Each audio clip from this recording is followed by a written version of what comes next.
नमस्कार साथियों, मैं मनीष भारती संस्कृति पीसीएस प्लेटफॉर्म पर आप सभी का स्वागत करता हूं। साथियों, बिहार के जो लोग हैं उनके लिए एक बहुत महत्वपूर्ण सूचना है। लंबे समय से ये डिमांड में था। फाइनली जो है सरकार ने इस बात को करने की रजामंदी दे दी है। कल विधान परिषद में इस बात को लेकर के चर्चा की गई और बिहार के पूर्व मुख्यमंत्री राबड़ी देवी जो हैं ये मुद्दा उठाई और शिक्षा मंत्री इस बात से सहमति देते हुए नजर आए। कुल मिलाकर के मामला क्या है, बिहार में जो कार्यरत भारी संख्या में महिला शिक्षक हैं उनके लिए बहुत बड़ी राहत दी गई है। 730 दिनों की उन्हें अवकाश देने की बात की गई है। 730 दिन यानी कि समझ सकते हैं कि तकरीबन ये 2 साल हो जाएगा, है ना। और ये 2 साल अवकाश किस लिए दिया गया है? मातृत्व अवकाश दिया गया है। और इसमें सैलरी मिलेगा कि नहीं, जो महिला शिक्षकें हैं उनको सैलरी दी जाएगी कि नहीं, इस बात को भी लेकर के चर्चा करेंगे। एक और सुधार की बात की गई है। पहले जो मातृत्व अवकाश मिलता था तो जितने दिन मान लेते हैं, अगर वो 6 महीने के लिए छुट्टी लेती हैं महिलाएं जो भी हैं, तो वो शिक्षिका जब 6 महीने बाद आती थी स्कूल, तब एक मुश्त उनको ये सैलरी उनकी 6 महीने की दी जाती थी। अब इस वजह से क्या होता था कि 6 महीने तक सैलरी मिला नहीं तो आर्थिक तंगी का उन्हें घर में सामना करना पड़ता था। इसमें भी सरकार ने संशोधन किया है। अब ये बहुत अच्छा खबर ये भी है। तो ये क्या क्या 2-3 चीजें काम किया गया है जिसको लेकर के अभी विधान परिषद में इसको लेकर के बात की गई है, जल्द ही से लागू कर दिया जाएगा। जरा उसको समझने की कोशिश करते हैं। देखिए, बिहार के जो शिक्षा मंत्री हैं सुनील कुमार, उन्होंने विधान परिषद में महिला शिक्षकों के लिए एक बहुत बड़ी राहत की बात की है और कहा है कि सरकार ने स्कूलों में 730 दिनों के शिशु देखभाल अवकाश यानी कि सीसीएल के लिए मानक संचालन प्रक्रिया, जिसको हम एसओपी कहते हैं, वह तैयार कर ली है। ध्यान दीजिएगा, ये नहीं कहा गया है कि इस पर विचार किया है। खुद शिक्षा मंत्री कर रहे हैं कि हम एसओपी तैयार कर चुके हैं। अब एसओपी तैयार करने का मतलब ही है कि बहुत जल्द ही ये ऑफिशियल ऑर्डर में चला जाएगा। और मंत्री महोदय ने यह भी आश्वासन यहां पर दिया है कि 15 दिनों के भीतर ही, टाइम फ्रेम भी बता दिया है कि 15 दिनों के भीतर ही इस पर ऑफिशियल ऑर्डर भी जारी कर दिया जाएगा। महिला शिक्षकों के अधिकार को ध्यान में रखते हुए ये बहुत बड़ी खबर यहां पर बताई जा रही है बिहार के लिए। और निश्चित तौर पर बिहार का यह जो कदम है ये बाकी राज्यों के लिए भी एक कह सकते हैं उदाहरण पेश करेगा। बाकी राज्य भी आगे चल करके महिला शिक्षकों के सम्मान में उनके कह सकते हैं उनकी जिम्मेदारी उठाते हुए ये कदम बढ़ा सकते हैं। तो कुल मिलाकर के ये बहुत बड़ा अगर देखा जाए ना तो नीतिगत बदलाव बिहार में किया गया है।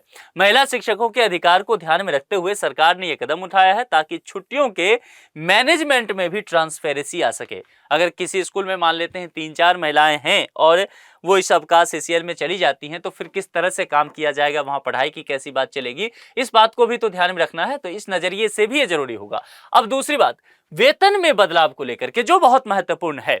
अब यहां पर देखिए, मातृत्व अवकाश पर अगर कोई महिला शिक्षक चली जाती थी तो मैंने पहले भी बताया कि उनका वेतन जो है वो नहीं मिलता था पर मंथ। पुरानी व्यवस्था ये था कि मातृत्व अवकाश से जब वो लौटेंगी तब शिक्षिकाओं को एक मुश्त वेतन दिया जाता था।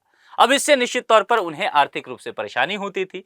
सरकार के समक्ष ये बात गया। अब इन सब चीजों को लेकर के सरकार ने ध्यान दिया है और कहा है कि नहीं, अब इस प्रक्रिया को हम बदलेंगे। और प्रक्रिया बदल करके क्या करेंगे, जो वेतन का भुगतान होगा हर माह वेतन का भुगतान करने की व्यवस्था होगी।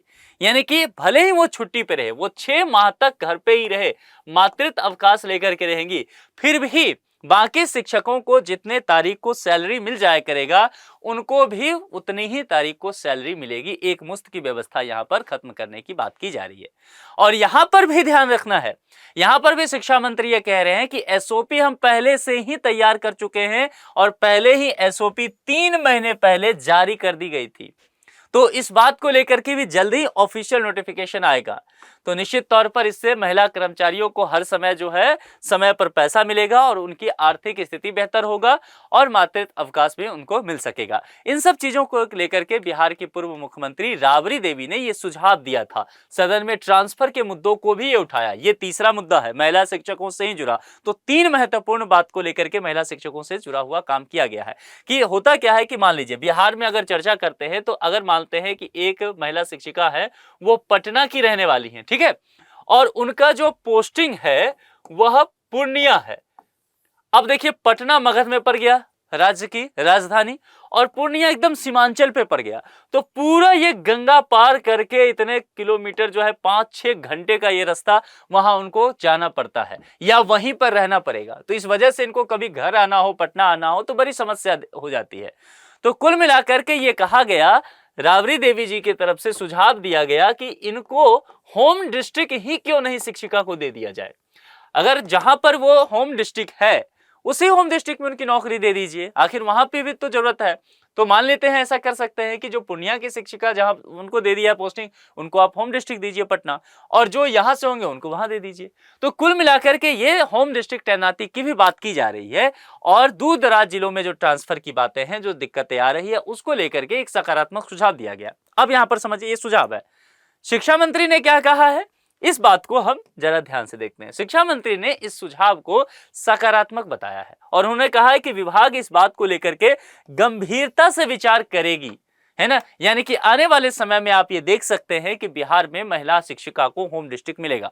महिला शिक्षिका को ध्यान में रखते हुए उनकी सुरक्षा और उनकी जो एक तरह से कह सकते हैं परेशानी को प्राथमिकता देना सरकार ने अपना एक लक्ष्य बताया है विधान परिषद में। तो आने वाले समय में बिहार की जितने भी महिला शिक्षिका हैं उनके लिए एक बहुत बड़ी खबर, इसमें 2-3 घटनाएं जो है वो होने वाली है। आप में से कितनी महिला शिक्षिकाएं हैं जो मेरे लेक्चर को देख रही हैं और आपको लगता है कि ये जो सरकार के द्वारा किया जा रहा है ये बहुत अच्छा कदम उठाया गया है ना। या अगर आपके लिए खबर जरूरी ना हो तो अगर कोई महिला शिक्षिका है तो उन तक शेयर जरूर कर दीजिए ताकि सही जानकारी हो तो उनको इसका लाभ मिल सकेगा। यदि अभी तक आपने संस्कृति पीसीएस चैनल को सब्सक्राइब नहीं किया है तो सब्सक्राइब जरूर कर लें। आज के लिए इतना ही। जुड़ने के लिए आप सभी का बहुत बहुत शुक्रिया। Thank you so much.